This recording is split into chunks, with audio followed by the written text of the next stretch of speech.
Alright guys, Pilot 74 here. A brand new Spikes Tactical Lower just received.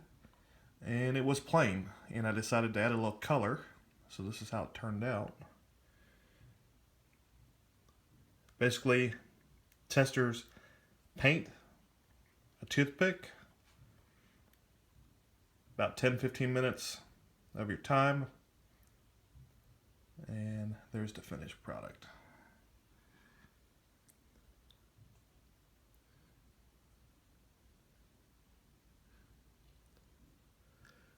Basically, I just applied it with a toothpick liberally, waited it about 10 minutes, and then wipe out the excess with a rag and carburetor cleaner, and that's what you're left with.